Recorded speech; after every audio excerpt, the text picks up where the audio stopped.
अच्छा कुरैशी साहब, ये जो बातचीत का मरहला शुरू हुआ है पीटीआई और हुकूमत के दरमियान, कुछ लोग तो बड़े पुरुमीद हैं कि इनका कोई ज़बरदस्त किस्म का नतीजा निकलेगा, मुल्क आगे बढ़ेगा, गैर यकीनी वाली सूरत हाल ख़त्म होगी। लेकिन कुछ लोगों का ख्याल है कि ये एक फजूल किस्म की प्रैक्टिस है, इससे कोई नतीजा अखज़ नहीं होगा और बातचीत आगे नहीं बढ़ेगी। आपको क्या लगता है ये जो बातचीत का मरहला शुरू हुआ है, जिसके लिए कल से ये खबरें भी चल रही हैं कि वो 1.5 लाख का शिकार है, आप कितने पुरुमीद हैं? कोई नतीजा आपको निकलते हुए नजर आ रहा है या आपको भी लगता है कि कोई नतीजा नहीं निकलेगा इस प्रैक्टिस से? मैं आपको जो है मेरी राय तो बड़ी क्लियर है कि जरा सा अगर अहाता करें, दो जुमले माजी में झांक लें जी कि जनरल फैज के बाद ये सारी डेवलपमेंट हुई है, जो वजीर दिफा ख्वाजा आसिफ कहते हैं कि एकदम जो मिलने को तैयार नहीं थे चोरों डाकुओं से, वो क्यों कर एकदम तैयार हो गए। और ये सारी मामलात जो हैं ट्रंप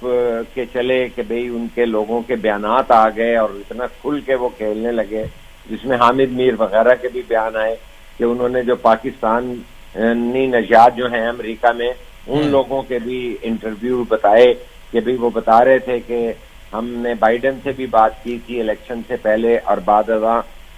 इन्होंने कमिटमेंट कर ली थी ट्रंप ने, तो उसके अंदर ये लोग मौजूद हैं कि भाई हम आज की रिहाई के लिए करेंगे, और वो उन्होंने वोटों के लिए बड़ा काम किया।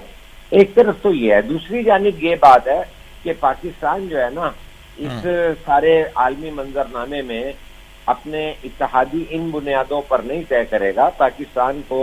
एक एटमी कुव्वत होने के नाते भी मालूम है कि अगर हमारे एटमी प्रोग्राम और बैलिस्टिक मिसाइल के ऊपर बंदिशों के साथ कोई बात करेगा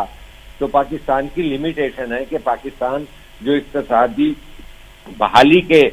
मामलात में आ रहा है और गुज़िश्ता 1.5-2 साल से मुसलसल जो है दिवालिया होने से बचाने के लिए पाकिस्तान को जो काविशें हुई हैं, उसके अंदर चाइना का बहुत अहम रोल है, उसके अंदर जो है सऊदी अरब और दुबई का रोल है। तो लेकिन उसके अंदर कोई ऐसा खास तो जो है अमेरिकनों का या इनका रोल नहीं है कि जो है कि हम सारे अंडे एक ही बास्केट में रख देंगे और जो वो कहेंगे वो करेंगे। पाकिस्तान इस तरह की पॉलिसी का मुतहम्मिल नहीं हो सकता। चाइना को वो कार्डन करना चाहते हैं। इंडिया के साथ उन्होंने जिस तरह का तर्ज अमल अमेरिकनों ने रखा हुआ है, उन्हें सिविल न्यूक्लियर प्रोग्राम भी देते हैं, उन्हें सस्ती बिजली भी देते हैं, और हमें अगर इस्तेमाल करना चाहेंगे या दबजेरे दबाव लाएंगे कि ईरान पाकिस्तान गैस पाइपलाइन को भी आप बंद रखें और सी पैक को का भी सेकंड फेज, जबकि चाइनीज भी हमें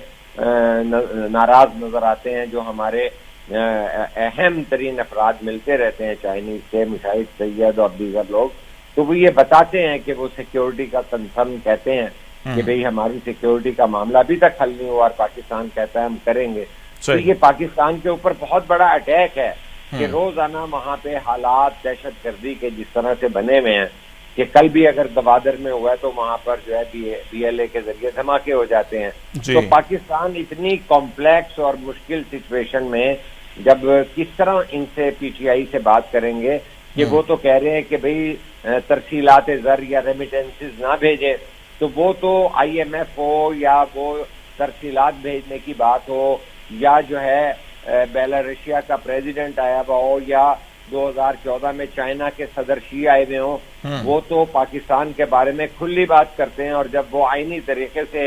हटा दिए गए अपना वोट ऑफ नो कॉन्फिडेंस से, तो उन्होंने जो 3 बातें की थी कि पाकिस्तान जो है उसका जो है 3 टुकड़े हो जाएंगे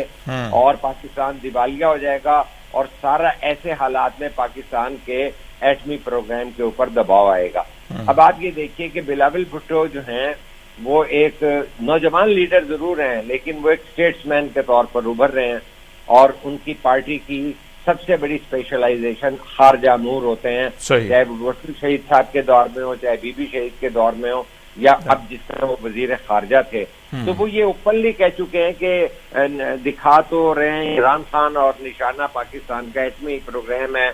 और जो है बैलिस्टिक मिसाइल है। तो पाकिस्तान जो है इन तमाम चीजों का इदराक रखते हुए सबके साथ इंगेज कर रहा है चाइना के तरीके से, कि चाइनीज हमें बताते थे जब हम सरकारी दौरों पे सहाफी गए कि आप इंगेज करें, हमारे इंडिया से भी इख्तलाफात हैं, लद्दाख में हमारी झड़पें भी होती हैं, لیکن انہیں ہم کاروبار میں انگیج رکھتے ہیں کہ معاملات کو ہم نے یہاں سے آگے لے کے جانا ہے. تو پاکستان یہ جو مذاکرات پہ اب میں آپ کو ریلیٹ کرتا ہوں اس بات کی کہ یہ جو یکدم سے انہوں نے کمیٹیاں بنا دی اور اس میں بڑی جو ہے بد اعتمادی کی فضا وہاں سے شروع ہو گئی کہ جب کانفیڈنس بلڈنگ کے لیے انہوں نے 19 لوگوں کو رہا کر دیا. اس کے بعد جو ویڈیو جو ہے وہاں پر